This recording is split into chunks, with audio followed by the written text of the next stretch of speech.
बंजारन बहू। कमला एक बहुत स्वार्थी महिला है। उसने पैसों के लिए एक ऐसे इंसान से शादी की जो पहले से शादीशुदा और एक बच्चे का पिता भी था। कमला के पति को मरे हुए एक अरसा बीत गया है। अब वो अपने सौतेले बेटे वैभव के साथ रहती है। वैभव के दिल में अपनी माँ को लेकर इतना डर है कि वो अपनी माँ के सामने एक शब्द नहीं बोल पाता। उसकी माँ जो कहती है उसको सर झुकाकर वही मानना पड़ता है। वैभव, तुमने अभी तक घर का काम क्यों नहीं किया? तुमसे कितनी बार कहा है कि सूरज निकलने से पहले तुम घर की साफ सफाई पूरी कर दिया करो। वैभव कुछ नहीं बोलता, चुपचाप सर झुकाए अपनी माँ की बात सुनता रहता है। तभी पास में खड़ा नौकर सुखराम कहता है, मालकिन, वैभव बाबा को रात से तेज बुखार है, इसलिए वो सुबह जल्दी उठ नहीं पाए। उनके बदले मैं घर की साफ सफाई कर देता हूँ। इसे कोई बुखार नहीं है। मैं इसे अच्छी तरह से जानती हूँ। ये सब काम न करने के बहाने हैं। सुखराम काका, बोल दो इसे, सारे घर का काम यही करेगा। और इससे समय पर अपना काम पूरा नहीं किया तो इससे आज का खाना भी नहीं मिलेगा। मगर मालकिन, वैभव बाबा की सच में ही तबीयत खराब है, आप एक बार देख तो लीजिए। कमला बिना कुछ बोले वहां से चली गई और बेचारा वैभव तेज बुखार में भी काम करता रहा। कमला वैभव की शादी एक ऐसी लड़की से कराना चाहती थी जो अनपढ़ हो और कमला से इसी तरह डरे जिस तरह वैभव डरता है, ताकि वैभव की सारी जायदाद और धन दौलत उसकी मुट्ठी में रहे। लेकिन आज के जमाने में ऐसी लड़की मिलना मुश्किल है। कमला कार में यही सब कुछ सोचती जा रही थी कि तभी रास्ते में, अरे ड्राइवर, तुमने कार क्यों रोक दी? और ये इतना शोर कैसा? मैडम, आगे कुछ बंजारों का खेल चल रहा है, इसलिए भीड़ लगी है। मैं अभी भीड़ को साइड में करवाकर कार निकालता हूँ। ड्राइवर भीड़ को साइड करके कार निकालने की कोशिश करने लगा कि तभी कमला की नजर रस्सी पर चल रही एक फुलवा नाम की बंजारन पर पड़ी। क्यों ना मैं इस बंजारन की शादी वैभव से करा दूं? ये तो अनपढ़ लग रही है, मेरे पैरों तले दबकर भी रहेगी। मुझे अभी इसके माँ बाप से बात करनी होगी। ये सोचकर कमला ने उन बंजारों से बात की और उन्हें शाम को अपने घर बुलाया। फुलवा के माता पिता वहां उसे लेकर आ गए। उन्होंने इतना आलीशान घर पहले कभी नहीं देखा था। अच्छा हुआ आप लोग आ गए। देखिए, मुझे घुमा फिरा कर बात करने की आदत नहीं है, इसलिए सीधे सीधे मुद्दे पर आती हूँ। मुझे आपकी बेटी बहुत पसंद है। मैं अपने इकलौते बेटे की शादी आपकी बेटी फुलवा से कराना चाहती हूँ। इसके बदले में आप जो चाहो वो ले सकती हैं। तभी फुलवा की माँ कहती है, ये क्या कह रही है मैम साहब? कहीं आप हमारी गरीबी का मजाक तो नहीं उड़ा रही ना? आप मेरे बेटे से मिल लो। अगर आपको मेरा बेटा पसंद आता है तो मैं कल से ही शादी की तैयारी शुरू कर दूंगी। सुखराम, वैभव को लेकर आओ।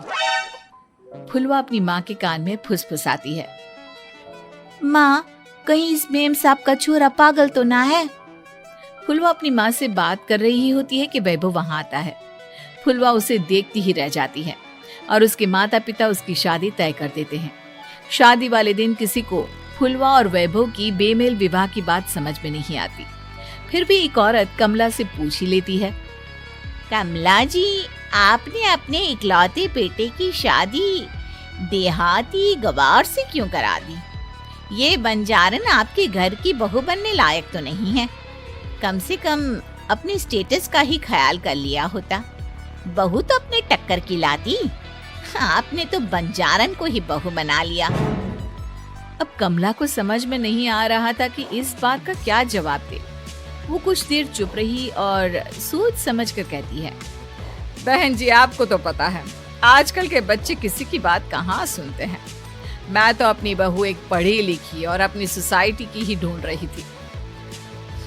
लेकिन मेरे बेटे ने मेरे सामने इस बंजारन को लाकर खड़ा कर दिया। बोला कि मैं शादी करूंगा तो इसी से। अब भला मैं क्या करती, मुझे अपने बेटे के सामने झुकना ही पड़ा। कमला की ये बातें सुखराम भी सुन रहा था। उसने ये सारी बातें वैभव को जाकर बता दी। काका, मैं तो फुलवा को जानता भी नहीं, फिर माँ मेरे बारे में झूठ क्यों कह रही है?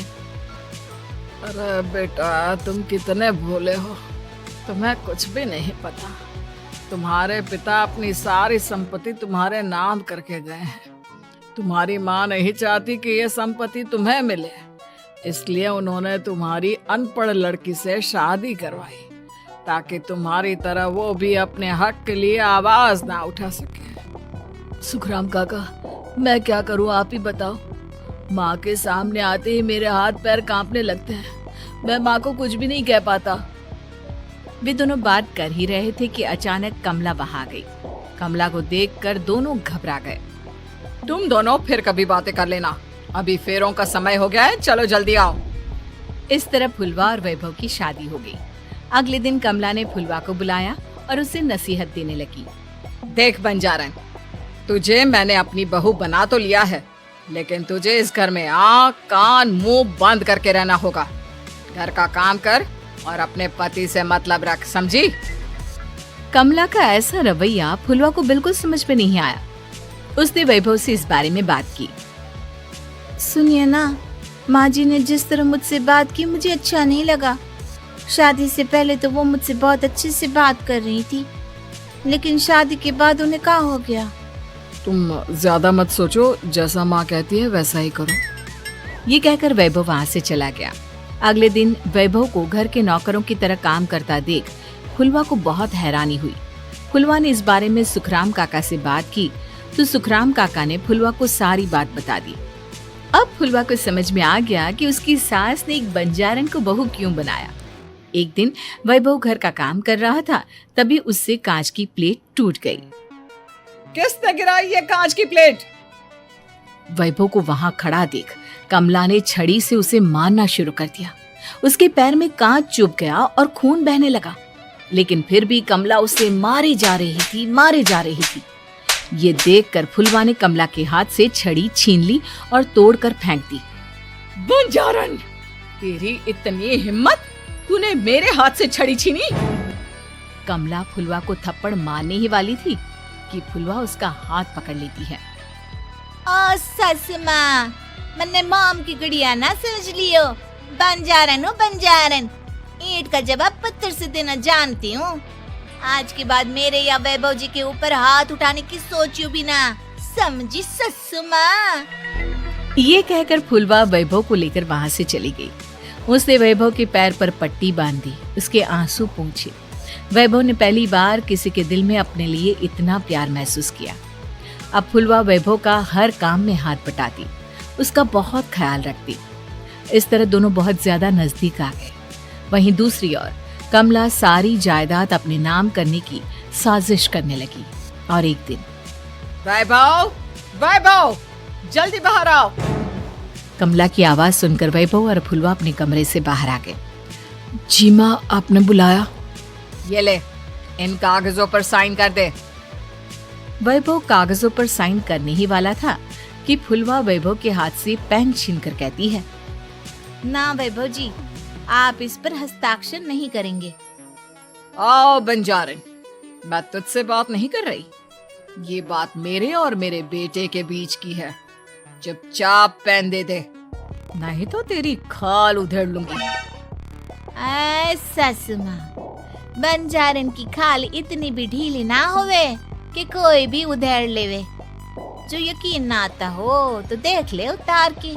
और हाँ, बंजारन जरूर हूँ पर अनपढ़ ना हूँ। मन्ने भी पता है कि किसी भी कागज पर साइन करने से पहले उसे अच्छी तरह पढ़ लेवे हैं। पेन देती है या नहीं? ये कहकर कमला फुलवा को मारने आई तो फुलवा ने कमला को धक्का दे दिया और वो नीचे गिर गई। कमला डरकर वहां से भाग गई। अब फुलवा ने वो कागज उठाए और वैभव के साथ सीधा वकील के पास चली गई। वकील ने वो कागज देखे और फुलवा को बताया, वैभव के पिता की सारी जायदाद और संपत्ति वैभव के नाम है, लेकिन वैभव की सौतेली माँ इस संपत्ति को अपने नाम कराना चाहती है, इसलिए इन कागजों पर वो साइन करा रही थी। तो अब हमें क्या करना चाहिए वकील साहब? वकील ने फुलवा और वैभव को सब कुछ अच्छी तरह से समझा दिया। अब दोनों घर पर पुलिस को लेकर पहुंचे। कमला पुलिस को देखकर घबरा गई। पुलिस ने कहा, आपके नाम की कंप्लेंट हुई है, आपको हमारे साथ थाने चलना होगा। कंप्लेंट? कैसे कंप्लेंट? आप अपने सौतेले बेटे पर बहुत अत्याचार करती हो। धोखे से सारी जायदाद अपने नाम करा रही थी। अब नहीं इंस्पेक्टर साहब, जरूर ये मेरी बहू की कोई साजिश है, इसने गलत कंप्लेंट की है। मैडम, शिकायत आपकी बहू ने नहीं बल्कि आपके बेटे वैभव ने की है। कमला वैभव का नाम सुनकर दंग रह गई। जिस बेटे ने कभी उसके सामने सर नहीं उठाया था, आज वही बेटा उसके सामने पुलिस को लिए आया है। वैभव, तुम्हारी इतनी हिम्मत कि तुम पुलिस को ले आए? हाँ माँ, मैं लाया हूँ पुलिस को, और मेरे अंदर इतनी हिम्मत कभी ना आती अगर फुलवा मेरा साथ ना देती। आपने बंजारन बहू को लाकर अपने ही पैर पर कुल्हाड़ी मारी है माँ। मैडम, अब की बात खत्म हो गई हो तो चलो हमारे साथ। वैभव, मुझे माफ कर दो, मुझे थाने मत भेजो। आज के बाद मैं तुम्हें कभी नहीं मारूंगी, तुम्हें कभी परेशान नहीं करूंगी, मुझे माफ कर दो। वैभव अपनी कंप्लेंट वापस ले लेता है और पुलिस वहां से चली जाती है।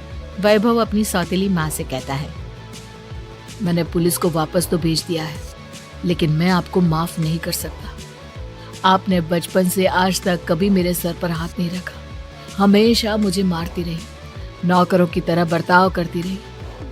आप इस घर में नहीं रह सकती, चली जाइए यहाँ से। कमला घर छोड़कर चली गई और सड़क किनारे खड़ी होकर सोचने लगी, काश मैंने वैभव को माँ की तरह प्यार किया होता तो आज मैं इस तरह से बेसहारा ना हो जाती।